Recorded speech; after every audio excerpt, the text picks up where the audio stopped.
ஸ்தோத்திரம். கர்த்தருடைய நாமம் மகிமைப்படுவதாக.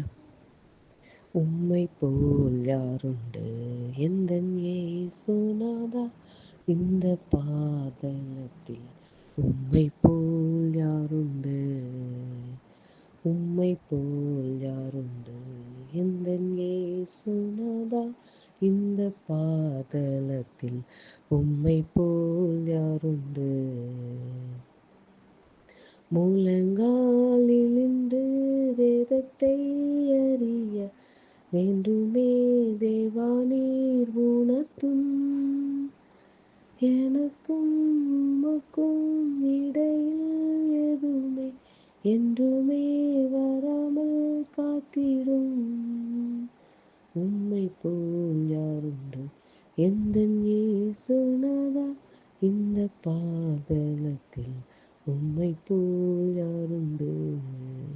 அப்பா, உம்மை நன்றியோடு கூட துதிக்கிறோம், உம்மை ஸ்தோத்தரிக்கிறோம். எங்களை அதிகமாய் நேசிக்கிற அன்பின் பரலோக தகப்பனே, இந்த நல்ல வேலைக்காய் நன்றி செலுத்துகிறோம். எங்களை மட்டுமாய் கிருபையாய் பாதுகாத்து இந்த நேரத்தில் உடைய சமூகத்தில் கிருபையாய் கூட்டி சேர்த்த உடைய அன்புக்காய் நன்றி செலுத்துகிறோம் தகப்பனே. இந்த வேளையிலும் கூட தகப்பனே உம்மை ஸ்தோத்தரிக்கிறோம். ஒவ்வொரு நாளும் தகப்பனே முழங்காலில் நின்று ஜெபிக்க வேதத்தை அறிய எங்களுக்கு உணர்வை தாரும் தகப்பனே. உமக்கும் எங்களுக்கும் இடையில் கர்த்தாவே எதுவுமே வராமல் தடையாய் இருக்கக்கூடிய எல்லா தடைகளையும் மாற்றி போடுங்க இயேசப்பா. நீர் அப்படியாய் செய்து உடைய சமூகத்தில் எங்களை கிருபையாய் ஒவ்வொரு நாளும் கூட்டி சேர்க்கிற உடைய அன்புக்காய் நன்றி செலுத்துகிறோம். உம்மை உயர்த்துகிறோம் அப்பா. எங்களை தாழ்த்தி வெறுமையாக்கி உடைய சமூகத்தில் ஒப்புக் கொடுக்கிறோம். இயேசுவின் நாமத்தில் பிதாவே, ஆமேன். கர்த்தர் என்ற ஆலோசனைக்காக எரேமியா எழுதின தீர்க்கதரிசனம் 17ஆம் அதிகாரம் அதனுடைய 5, 6, 7 மற்றும் 8வது வசனங்கள். எரேமியா எழுதின தீர்க்கதரிசன புஸ்தகம் 17ஆம் அதிகாரம் அதனுடைய 5, 6, 7 மற்றும் 8வது வசனங்கள். மனுஷன் மேல் நம்பிக்கை வைத்து மாம்சமானதை தன் புயபலமாக்கி கொண்டு கர்த்தரை விட்டு விலகுகிற இருதயமுள்ள மனுஷன் சபிக்கப்பட்டவன் என்று கர்த்தர் சொல்லுகிறார். அவன் அந்தர வெளியில் கரளையாய் போன செடியை போலிருந்து நன்மை வருகிறதை காணாமல் வனாந்தரத்தின் வறட்சியான இடங்களிலும் குடியில்லாத உவர் நிலத்திலும் தங்குவான். கர்த்தர் மேல் நம்பிக்கை வைத்து கர்த்தரை தன் நம்பிக்கையாய் கொண்டிருக்கிற மனுஷன் பாக்கியவான். அவன் தண்ணீர் அண்டையிலே நாட்டப்பட்டதும் கால்வாய் ஓரமாய் தன் வேர்களை விடுகிறதும் உஷ்ண வருகிறதை காணாமல் இலை பச்சையாய் இருக்கிறதும் மழை தாழ்ச்சியான வருஷத்திலும் வருத்தமின்றி தப்பாமல் கனி கொடுக்கிறதுமான மரத்தை போல் இருப்பான். கர்த்தருடைய நாமம் மகிமைப்படுவதாக. இந்த இடத்துல 2 பேரை பற்றி சொல்லப்பட்டிருக்கிறது வேதத்திலே.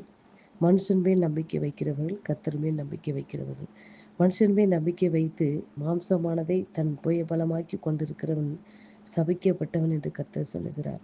ஏனென்றால் மனுஷனை நம்புகிறவன் எப்படிப்பட்டவனாய் இருக்கிறான் என்று 6வது வசனத்தில் இப்படியாக சொல்லப்பட்டிருக்கிறது. தனக்கு நன்மை வருகிறதை காணாமல் இருக்கிறான்.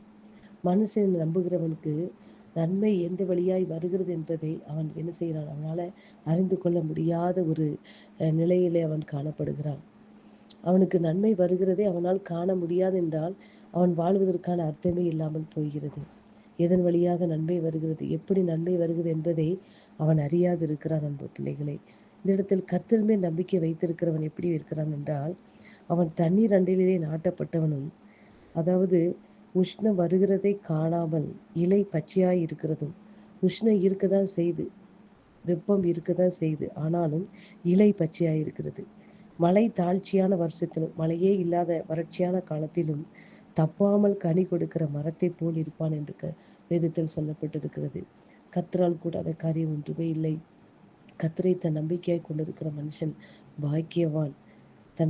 கர்த்தரையே தன் நம்பிக்கையாக வைக்கிறவன். கர்த்தரை நம்புகிறவருக்கு ஒரு குறையும் ஏற்படாது. அவன் மழை தாழ்ச்சியான நேரத்தில் கூட கனி கொடுக்கிற ஒரு நல்ல மரத்தை போல் இருக்கிறான்.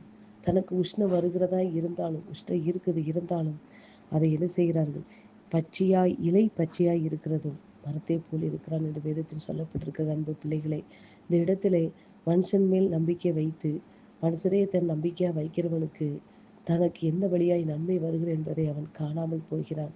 ஆனால் கர்த்தரை நம்புகிறவன் செழிப்பான் என்று இந்த வேதத்தில் சொல்லப்பட்டிருக்கிறது. அன்பு பிள்ளைகளை, கர்த்தரை நம்புகிறவன் செழிப்பான். கர்த்தரை நம்புகிறவன் எந்த ஒரு காரியத்தை குறித்தும் பதறான். கத்தரை நம்பி இருக்கிறவனுக்கு கிருபை சூழ்ந்து கொள்ளும் என்று கத்தரை நம்புவனை குறித்து வேதம் இப்படியாக சொல்லப்பட்டிருக்கிறது. அன்பு பிள்ளைகளை, நம்முடைய வாழ்க்கையிலும் நம்மளை யாரை நம்பி நம்முடைய பயணம் இருக்கிறது, நம்முடைய வாழ்க்கை பயணம் யாரை நம்பி நம்ம வாழ்ந்து கொண்டு இருக்கிறோம், இதில் நாம் கவனமாக இருக்க வேண்டும். அன்பு பிள்ளைகளை, எந்த ஒரு காரியத்திலும் நான் கத்தரை நம்பி இருக்கிறேனா, இல்லை உலகத்தை மாம்சக்காரன காரியங்களை நான் நம்பி இருக்கிறேன் என்பதை நாம் தெளிவாக இருக்க வேண்டும். அன்பு பிள்ளைகளை, நம்ம இதுவரை மனுஷர்களை நம்பி நம்ம காரியத்தை நடந்து கொண்டு இருந்தோமானால் அது தோல்விதான் முடியும்.